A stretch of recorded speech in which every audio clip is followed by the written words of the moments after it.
Olá, como vão todos vocês? Eu espero que as senhoras e os senhores estejam muito bem.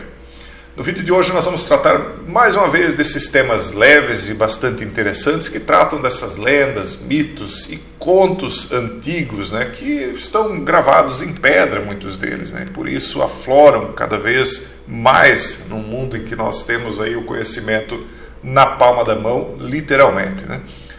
Nós estamos deixando os temas um pouco pesados de lado por enquanto, mas infelizmente as coisas estão se precipitando numa velocidade muito grande na ciência e em breve eu tenho de trazer de novo esse tipo de tema aqui para vocês.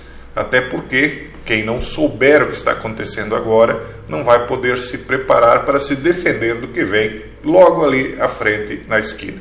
E conhecimento que nós adquirimos nesses vídeos que tratam dos mitos antigos servem para, conhecendo a história, nos prepararmos também no presente para o que vem dobrando a esquina aí no futuro. Um desses temas que eu trago aqui para vocês, que eu vejo que encontra pouca aderência e muita resistência, é quando se trata desses mitos dos gigantes.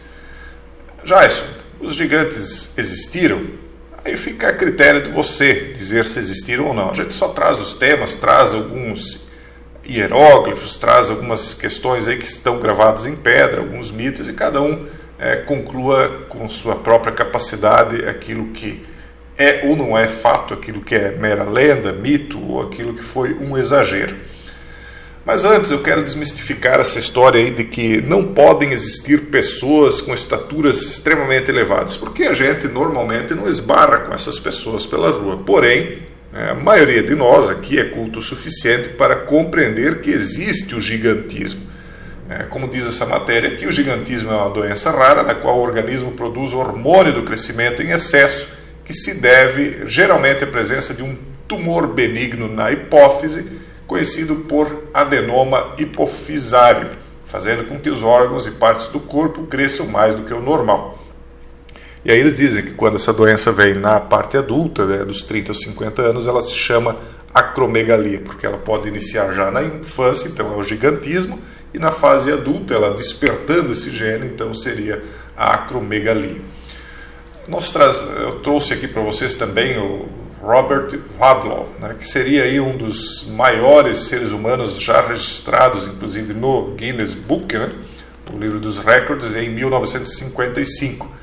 Aqui ele consta como tendo 2,5 metros, mas existe um registro aqui dos gêmeos Robert Wadlow como o homem mais alto, com evidências irrefutáveis, porque ele vem antes do Guinness Book, então ele é de 1940, que seria então um homem de 2,72 metros, bastante perto, inclusive, daquele o Capidoá, que seria aquele suposto gigante de 2 cabeças. Não sei se aquilo lá é fato ou não é, se aquilo lá é uma falsificação. As coisas levam a crer que sim, mas pode muito bem ser verdadeiro. Esse mundo aqui, a gente desconhece muito do que aconteceu no passado. Então esse gene do gigantismo que desperta muitas vezes em muitas pessoas, ele tem uma origem mítica muito antiga também, que é a origem da queda dos vigilantes, e que esse gene ficou então espalhado aí na humanidade e frequentemente ele, por um motivo ou por outro, dispara em um ou outro. Mas eu só dei essa introdução para vocês verem que existem até hoje ainda pessoas de alturas muito grandes, 2,70 metros, 2,50 metros, como registrado pelo menos oficialmente, é uma altura bem acima do normal. Mas o que nós queremos discutir hoje com vocês é esse aqui, o legado perdido dos faraós ditos não humanos. Quem eram os gigantes do Antigo Egito? O que diz a Escritura Sagrada a respeito dos gigantes? Eles falam, há duas interpretações ali. Uns dizem que os chamados gigantes, eles existiam nos tempos passados, antes mesmo da suposta queda dos vigilantes, e que os vigilantes então criaram, na cópula com as mulheres, aquilo que é chamado de semideuses, mas que os semideuses não necessariamente eram gigantes, ou seja, eles não teriam o gene do gigantismo. Essa é uma das interpretações. Gigantes eram uma espécie e os chamados heróis da antiguidade, os semideuses, eram outra espécie. E outra interpretação diz que não, que os gigantes foram gerados por conta dessa mescla do gigantismo, por conta, aliás, né, da conexão do sangue dos vigilantes com as mulheres. E aí há ainda uma explicação para dizer por que já existiriam gigantes no mito. Não estou dizendo, não tenho prova, não posso afirmar nada, só estou contando para vocês aqui um mito e aquilo que está nas escrituras sagradas, inclusive em escrituras apócrifas, como o livro de Enoque. Diz que então esses gigantes da antiguidade, anteriores à queda dos vigilantes, teriam advindo da mistura ocorrida lá no Éden, né, num mito aí que é muito mais oculto do que esses outros mitos que nós conhecemos, que seria então como Eva caiu por ter conhecido do fruto proibido, vamos dizer assim. Então ali já teria gerado algo indevido. Bom, o que está sendo dito aqui, isso aqui são inscrições em rocha, pinturas, né, do Antigo Egito, que mostram seres humanos servindo outros seres humanos de estatura gigantesca. Alguns dizem o seguinte: olha, Jason, aliás, não olha, Jason, né? Alguns intérpretes desses tipos de escrituras dizem: olha, não é que eles tinham uma estatura tão exageradamente grande que o ser humano batia na altura do joelho. Não, eles até eram mais altos, mas não tão mais altos, só que eles eram retratados com essa estatura extraordinária simplesmente porque era necessário mostrar que eles eram superiores. Então eles eram pintados de um tamanho muito maior para mostrar a superioridade divina. E outros dizem balela. Isso representa aquilo que efetivamente existia, seres de tamanho e estatura extraordinariamente maior do que a de seres humanos comuns. Bom, aí eles falam dessas situações, né, que até hoje não puderam ser provadas. Como é que os seres humanos comuns teriam movido toneladas de rochas, né, para construir as pirâmides, né? E aí eles começam a falar, não foram seres humanos comuns, mas esses seres aí que inclusive teriam crânios alongados, e eu não sei se vocês sabem, existem até hoje tribos que amarram o crânio, principalmente de mulheres, né? Eles vão amarrando o crânio para alongar, vão pressionando o osso do crânio para que ele vá alongando para trás. Dizem que para imitar os deuses, para ter uma semelhança àquilo que seria a semelhança de uma classe dominante, que seria dos semideuses, aliás, né? E outros dizem que não, que isso aí é um costume baseado em sei lá o quê, né? Que não tem pé nem cabeça, mais ou menos como aquela ideia de alongar o pescoço, então isso aí surge do nada.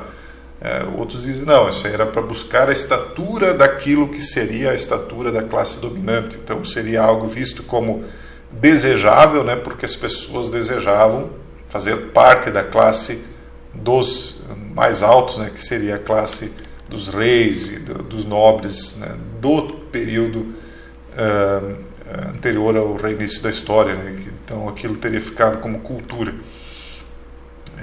A história então nos levou repetidamente a pensar que os governantes da antiga Kemet, que o nome do antigo Egito, que significaria terra negra, não eram humanos comuns. Alguns dizem que são de crânios alongados, outros descrevem como seres quase espirituais e outros como gigantes do antigo Egito.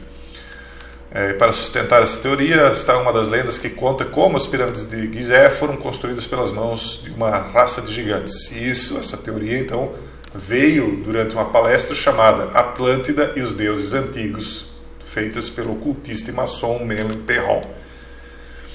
Bom, Atlântida, vocês conhecem, eu já citei aqui várias vezes, ela é citada explicitamente num livro aí que é usado por muitas universidades hoje, que se mostram céticas a respeito dessa situação, mas ela é citada como no livro de Platão, chamado A República, onde ele diz que o avô, o bisavô, nunca lembro, tenho até que conferir isso aí para falar com mais precisão, que o Egito então seria então herdeiro da cultura atlântida que teria sido perdida durante o reinício da história.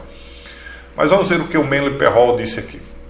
Abre aspas. Somos informados de que no ano 820 DC, nos dias da glória de Bagdá, o grande sultão, o seguidor e descendente do grande El-Rashid das Mil e Uma Noites, o sultão El-Rashid Al-Mamun, decidiu abrir a grande pirâmide. Disseram-lhe que tinha sido construída por gigantes, que eram chamados de Shaddai, seres sobre-humanos, e que dentro daquelas pirâmides, eles teriam armazenado um grande tesouro além do conhecimento do homem. Fecha aspas. Então, na verdade, aqui ele estaria contando uma lenda. E eles mostram construções monumentais, suas relações com os supostos gigantes. Dito que ele construiu os monumentos de Dashur com as pedras que foram esculpidas na época de seu pai, que ele está falando, né, que eles alegavam que Akbar al-Zaman, também conhecido como Livro das Maravilhas, teria uma compilação árabe das antigas tradições do Egito e do mundo pré-diluviano. Alega-se que as pessoas de Ad eram gigantes, então Shaddad poderia ser um deles, que teria então construído essas pirâmides. Então esse livro aqui, Akbar al-Zaman, o Livro das Maravilhas, tem muitas histórias realmente maravilhosas, porque elas falam aí dessas coisas que hoje a gente vê nos filmes e trata como contos de fadas e etc. As pessoas acham que os escritores modernos têm muita imaginação. Como é que eles criaram tudo isso? Como é que eles fantasiaram sobre todas essas criaturas maravilhosas, mitológicas? Na verdade, eles vão e buscam nesses livros antiquíssimos como este aqui, por exemplo, né, que nem é tão antigo assim, existem outros ainda mais antigos. Então eles falam, né, que eram os gigantes os seguidores de Horus. Quem seria Horus, né? E aí essas coisas aqui aparecem o tempo inteiro, esses supostos esqueletos de gigantes. E aí sempre são acusados de ser uma fraude, né?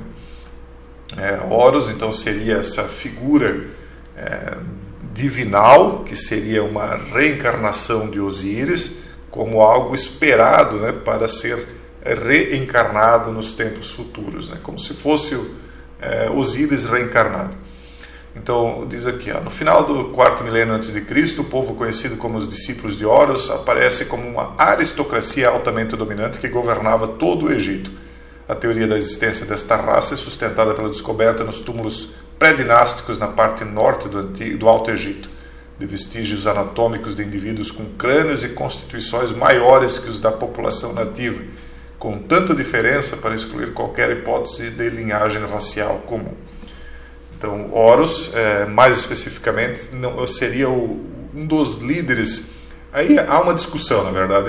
Alguns dizem que ele seria a representação de um dos líderes dos caídos, que seria Semiasa, o líder dos vigilantes, e outros dizem que ele seria a própria serpente, o dragão antigo, né? Que seria então o tal suposto Deus da luz ou Deus Sol, né? E outros dizem que não, que ele há quem diga até que ele seria o Deus cristão e que os cristãos confundiram tudo. Eu não concordo absolutamente com essa interpretação. Muitas sociedades secretas defendem que Horus seria uma representação de Jesus Cristo, dizendo mais especificamente. Eu considero isso uma loucura completa, mas eu respeito também, né, quem pensa diferente. Enfim, a gente não está aqui para ser impositor da verdade, apenas para colocar algumas situações aí e colocar algumas opiniões também. Então, aqui a representação do tal do gigante em Saqqara.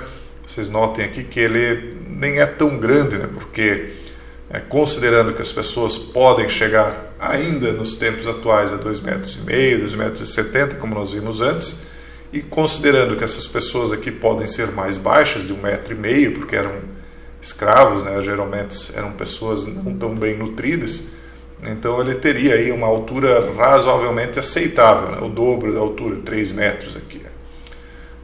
Considerando as possibilidades atuais, mas nós notamos aqui que na inscrição que eles fazem, o crânio dele é bem maior. Então, não é por acaso que esses mitos encontrados em papiros e livros antigos são propagados até hoje, porque eles também estão gravados em pedra, né? E a pedra não se apaga com tanta facilidade. Aliás, nós vimos que durante a G da Síria, aquele agrupamento radical que se vestia todo de preto, tentou apagar várias inscrições, inclusive no templo de Mênfis, se eu não me engano. Eles chegaram a destruir vários templos, derrubaram estátuas, quebraram, arranharam inscrições. Por quê? Porque eles são parte de um esquema aí muito grande para tentar apagar, né, a história, para que a humanidade não conheça o que de fato aconteceu no passado. Eu sou favorável que se conheça, mas que se compreenda que aquilo que muitos consideram deuses, na verdade, são o exato oposto disso, aqueles que estão levando a humanidade aí a decair novamente. Beleza, pessoal? Um forte abraço a todos vocês e até o próximo vídeo, se Deus quiser.